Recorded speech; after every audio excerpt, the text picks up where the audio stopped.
Welcome students. आज हम adverse drug reactions क्या होते हैं ये देखने वाले हैं इस वीडियो में, और क्या क्या उनके टाइप्स होते हैं, क्या डिफरेंस होता है एडवर्स ड्रग रिएक्शन और एडवर्स ड्रग इवेंट में। हम इस वीडियो में उसको कवर करेंगे। अब जब हम वीडियो की स्टार्ट कर रहे हैं तो वीडियो की स्टार्टिंग में आपको मैं इंट्रोडक्शन दे दूं टॉपिक का। जो एडवर्स ड्रग रिएक्शंस हैं वो किसके अंडर आते हैं। Adverse drug reaction pharmacodynamic actions के अंदर आते हैं। जो फार्माकोडायनामिक एक्शंस हैं, आपको मालूम होगा फार्माकोडायनामिक एक्शंस वो एक्शंस होते हैं जो ड्रग बॉडी पे करते हैं। वैसे दो टाइप के इंटरेक्शंस होते हैं, फार्माकोकाइनेटिक एंड फार्माकोडायनामिक। फार्माकोडायनामिक आपको मालूम है ड्रग क्या काम करता है बॉडी पर, और फार्माकोकाइनेटिक इंटरेक्शंस और एक्शंस का मतलब होता है बॉडी क्या काम करती है ड्रग पे। जो एडवर्स ड्रग रिएक्शंस है या कोई भी एडवर्स इवेंट है, ड्रग क्या कर रही है बॉडी पर, वो सारे रिएक्शंस, वो सारे इफेक्ट्स आते हैं इसके अंदर। अब फॉर एग्जांपल आपने कोई भी ड्रग लिया, ड्रग के दो इफेक्ट्स आते हैं। एक होते हैं डिजायरेबल इफेक्ट्स, जो आपको पता है कि इस ड्रग का ये डिजायरेबल इफेक्ट है, और कुछ होते हैं अनडिजायरेबल इफेक्ट्स। अनडिजायरेबल इफेक्ट्स में बहुत सारे इफेक्ट्स आते हैं जिसको साइड इफेक्ट कहते हैं, टॉक्सिक इफेक्ट कहते हैं, एलर्जिक इफेक्ट्स कहते हैं, टेरोटोजेनिक इफेक्ट्स कहते हैं। ऐसे बहुत सारे इफेक्ट्स होते हैं जो अनडिजायरेबल इफेक्ट्स में आते हैं। हम स्टार्ट करते हैं what are adverse drug reactions. आप सबको पता है कि किसी भी ड्रग के एक्शन को आने के लिए ड्रग रिसेप्टर के साथ बाइंड करता है। बाइंड करने के बाद एक कॉम्प्लेक्स बनाता है जो ड्रग, उसके बाद क्या होता है ड्रग का एक्शन आता है, तभी ड्रग बॉडी पे वो एक्शन, पर्टिकुलर एक्शन करती है। अब क्वेश्चन आता है कि एडवर्स ड्रग इवेंट और एडवर्स ड्रग रिएक्शन में क्या डिफरेंस है। जो एडवर्स ड्रग इवेंट होता है, आप अपनी स्क्रीन पे देख रहे हो, एडवर्स ड्रग इवेंट होता है वो क्या होता है, कोई भी नॉक्शियस चेंज, कोई भी अनइंटेंडेड अनडिजायरेबल चेंज जो उस वजह से होता है, वो ड्रग की वजह से भी हो सकता है और ड्रग उसके लिए रिस्पॉन्सिबल नहीं भी हो सकता है। वो तब होता है जब हम किसी ट्रीटमेंट के ड्यूरिंग में होते हैं और कोई भी फार्मास्यूटिकल प्रोडक्ट हम यूज कर रहे होते हैं, और ऐसा भी हो सकता है कि उस ड्रग का कैजुअल रिलेशनशिप हो उस इवेंट के साथ, और ऐसा भी हो सकता है कि ना हो।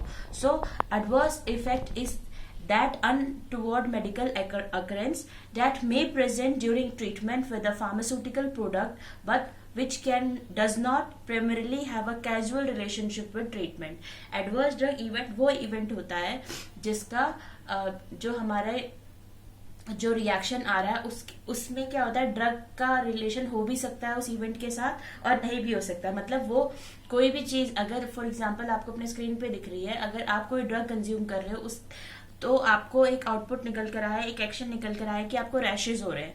रैशेज उस ड्रग की वजह से भी हो सकता है और कोई और अदर कारण भी हो सकता है। तो हम ये नहीं कह सकते प्राइमरीली कि ड्रग ही रिस्पॉन्सिबल है रैशेज के आउटकम के लिए। और दूसरा जो है इम्पोर्टेंट है adverse drug reaction. Adverse drug reaction क्या होता है, एडवर्स ड्रग रिएक्शन वो नॉक्शियस चेंज होता है जो mainly primarily due to drug होता है, ड्रग जो कंज्यूम कर रहे हैं हम उसकी वजह से होता है। क्योंकि हम सब्सिक्वेंटली क्या करते हैं, अगर जब हम नॉर्मल डोज लेते हैं ये एडवर्स रिएक्शन तभी प्रेसिपिटेट आउट होता है। और इस एडवर्स ड्रग रिएक्शन को हम कैसे ऑल्टर कर सकते हैं, हम इसको रिवर्स कर सकते हैं या डोज चेंज करने से, या जो ट्रीटमेंट है उसको स्टॉप कर देने से या विड्रॉ कर देने से इस रिएक्शन को हम रोक सकते हैं। फॉर एग्जाम्पल आपको एडवर्स ड्रग रिएक्शन का एग्जाम्पल अपनी स्क्रीन पे दिख रहा है कि जब हम एंटी हिस्टामिनिक यूज करते हैं, जिसका एग्जाम्पल है सिट्राजीन। सिट्राजीन से क्या होता है, हमें ड्राउजीनेस, सिडेशन वाली जो एक्शंस है वो आते ही आते हैं। ये जो एडवर्स ड्रग रिएक्शंस है वो प्राइमरीली किसकी वजह से है, वो सिट्राजीन की वजह से हो रहे हैं, क्योंकि हम सिट्राजीन कंज्यूम कर रहे हैं।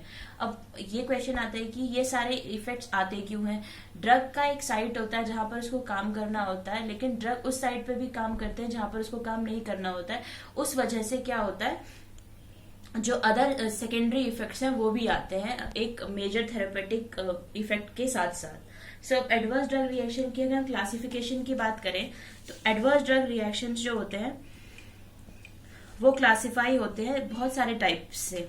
सबसे पहला टाइप होता है कि उनका ऑनसेट ऑफ इवेंट क्या है, कितनी देर में वो आते हैं, किस टाइप का रिएक्शन है उस बेसिस पे, और सिवियरिटी के बेस पे भी हम एडवर्स ड्रग रिएक्शन को क्लासिफाई कर सकते हैं। और बहुत सारे अदर फैक्टर्स होते हैं जिस तरीके से हम एडवर्स ड्रग रिएक्शन को क्लासिफाई कर सकते हैं।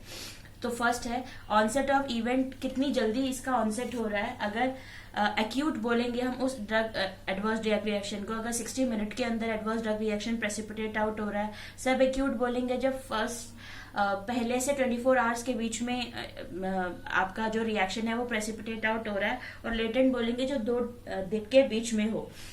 अब किस टाइप की रिएक्शन है उसके बेसिस पे आपको क्लासिफिकेशन दिख रहा है, type A, type B, type C, type D and type E. Severity के बेसिस पे भी हम एडवर्स ड्रग रिएक्शन को क्लासिफाई करते हैं कि माइनर है, मॉडरेट है, बहुत ज्यादा सिवियर है या लीथल एडवर्स ड्रग रिएक्शंस है। और बहुत सारे इफेक्ट्स भी आते हैं इसमें, और टाइप के बेसिस पे भी हम इसे क्लासिफाई करते हैं, जैसे साइड इफेक्ट है, सेकेंडरी इफेक्ट्स हैं, टॉक्सिक इफेक्ट है, इंटॉलरेंस है, इडियोसिनकैरेसी है।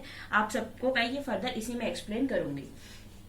अब आपको टाइप ए रिएक्शंस जो आपको अपनी स्क्रीन पे विजिबल है, टाइप ए रिएक्शन जो एडवर्स ड्रग रिएक्शन की फर्स्ट टाइप है, जिसको हम रिएक्शन के बेस पे क्लासिफाई कर रहे हैं।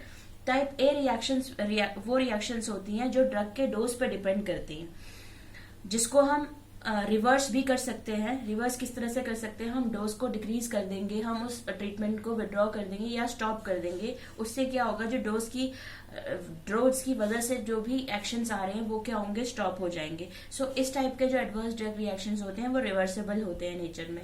सो टाइप ए रिएक्शंस को हम क्या कहते हैं, एगमेंटेड टाइप ऑफ रिएक्शंस। सो इसका फर्दर क्लासिफिकेशन है, इसको हम फर्दर क्लासिफाई करते हैं इन रिएक्शंस को साइड इफेक्ट्स में, एडवर्स इफेक्ट में और टॉक्सिक इफेक्ट में। साइड इफेक्ट क्या होता है, साइड इफेक्ट वो इफेक्ट होता है जो हमें पहले से पता होता है, अनएक्सपेक्टेड नहीं होता, हमें पहले से पता होता है ये साइड इफेक्ट है। जैसे हम कप सिरप पीते हैं, उससे हमें मालूम पड़ता है कि हमें ड्राउजीनेस आएगी, सिडेशन होगा ही होगा। ऐसे ही सेकेंडरी इफेक्ट्स हैं।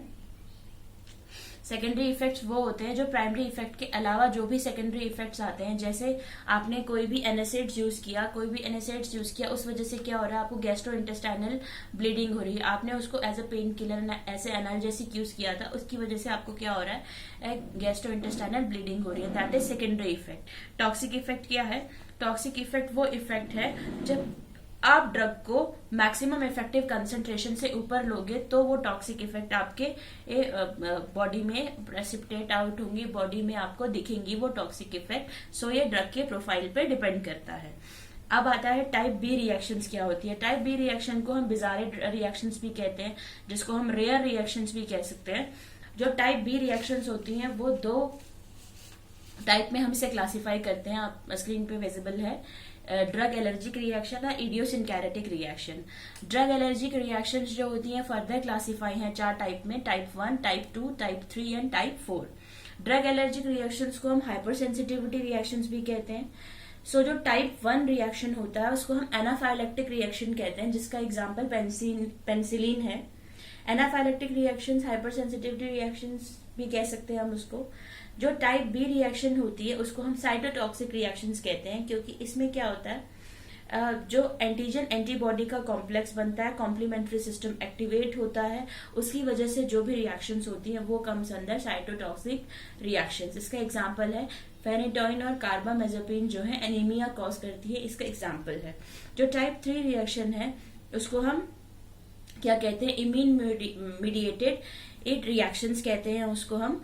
उसमें क्या एग्जांपल है, आप एग्जांपल देख सकते हो, सल्फोनामाइड का एग्जांपल है, एंटी माइक्रोबियल्स का एग्जांपल है। इसको एक और नाम दिया जाता है इम्यून कॉम्प्लेक्स मीडिएटेड रिएक्शंस, क्योंकि इसमें क्या होता है, जो एंटीजन और एंटीबॉडी होते हैं वो दोनों ही फ्री फॉर्म में प्रेजेंट होते हैं, दोनों ही क्या करते हैं, एक इम्यून कॉम्प्लेक्स बनाते हैं, टिश्यू में जाकर डिपॉजिट हो जाते हैं और उस टिश्यू को डैमेज करते हैं। तो एसएलई जो भी रिएक्शंस हैं, ल्यूपस की जितनी भी रिएक्शंस हैं वो type 3 type of drug allergy reactions के अंडर आती हैं। फिर आता है टाइप 4 क्या है, टाइप 4 जो है जिसको हम कहते हैं डिलेड हाइपर सेंसिटिविटी रिएक्शंस। उसमें क्या होता है, उसमें कोई भी एंटीबॉडी जो होता है वो प्रेजेंट नहीं होता है, उसमें टी सेल्स प्रेजेंट रहते हैं। इसको हम cell mediated hypersensitivity reactions भी कहते हैं। टी सेल्स की वजह से जो भी रिएक्शन होता है, एंटीजन प्रेजेंटिंग सेल्स होते हैं इसमें टी सेल्स की वजह से सारा रिएक्शन होता है, तो इसको हम कहते हैं cell mediated hypersensitivity type of reactions. जो टाइप 1, टाइप 2, टाइप 3 रिएक्शंस है वो एंटीबॉडी मीडिएटेड है, और टाइप 4 जो रिएक्शंस है वो सेल मीडिएटेड रिएक्शंस है। अब आता है टाइप सी क्या है।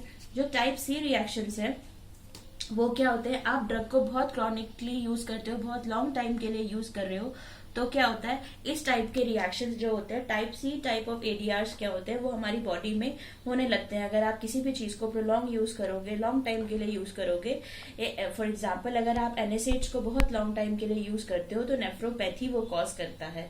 ऊपर एक पॉइंट छूट गया जिसको कहते हैं इडियोसिनकैरेटिक रिएक्शंस। सो इडियोसिनकैरेटिक रिएक्शंस वो रिएक्शंस होती हैं जो रेयर में होती हैं, बहुत ही वेयर्ड होती है, बहुत ही रेयर होती है। 90% पॉपुलेशन में वो नहीं होता, कुछ परसेंट पॉपुलेशन में होता है जो ये रिएक्शंस आती हैं, और ये बेस्ड होती हैं सब उस इंडिविजुअल के जेनेटिक सीक्वेंस पे।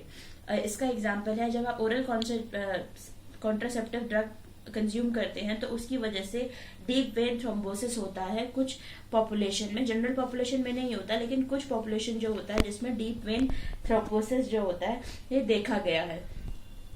ये टोटली नॉन इम्यूनोलॉजिकल होता है। ये इंडिविजुअल का जो अबनॉर्मल बिहेवियर है ड्रग के लिए वो रिएक्शंस आती हैं इडियोसिनकैरेटिक रिएक्शंस में। ये कंजेनाइटल भी हो सकता है और किसी किसी केस में एक्वायर्ड भी हो सकता है।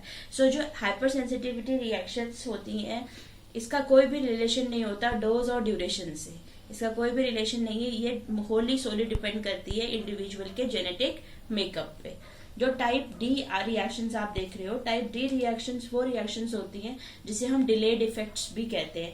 डिलेड इफेक्ट में टेरेटोजेनिक इफेक्ट्स होते हैं। टेरेटोजेनिक इफेक्ट्स वो होते हैं जो फीटस पे इफेक्ट करते हैं, अबनॉर्मल बिहेवियर होता है, कंजेनाइटल मालफॉर्मेशन होता है फीटस पे। और जो टाइप ई रिएक्शंस हैं वो जब हम जो ड्रग का ट्रीटमेंट स्टॉप करते हैं या उसको एंड करते हैं, उस वजह से जो रिएक्शंस आती हैं उसको कहते हैं end treatment type of reaction. जो type E type of ADR में आता है उसमें एग्जांपल है एटेनोल का। एटेनोल को जब आप विड्रॉ करते हो तो एंजाइना जो है प्रेसिपिटेट हो सकता है, एंजाइना हो सकता है किसी भी पर्सन को। और आपको विड्रॉल सिम्टम्स तो पता ही है ओपियोइड और अल्कोहल के। जब हम अल्कोहल विड्रॉ करते हैं तो बहुत सारे क्या होते हैं, type E type of adverse drug reaction body में देखने को मिलते हैं।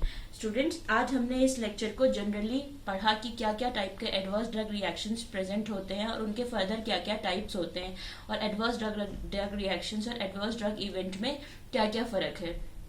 अगर आप ये देखें एडवर्स ड्रग रिएक्शन और एडवर्स ड्रग इवेंट का अगर आपको फर्क देखने को मिले तो इनका जो फर्क होता है वो सिर्फ कैजुअलिटी फैक्टर में ही इनका डिफरेंस है। दोनों ही क्या है, एडवर्स ड्रग अकरेंस ही है, लेकिन जो एडवर्स ड्रग रिएक्शन है वो होली सोली डिपेंड करती है ड्रग पे, ड्रग प्रोडक्ट पे डिपेंड कर रही है। लेकिन जो एडवर्स ड्रग इवेंट है वो हो भी सकता है कि वो ड्रग पे डिपेंड करती है और हो भी सकता है वो ड्रग की वजह से ना भी हो रही हो। So thank you students.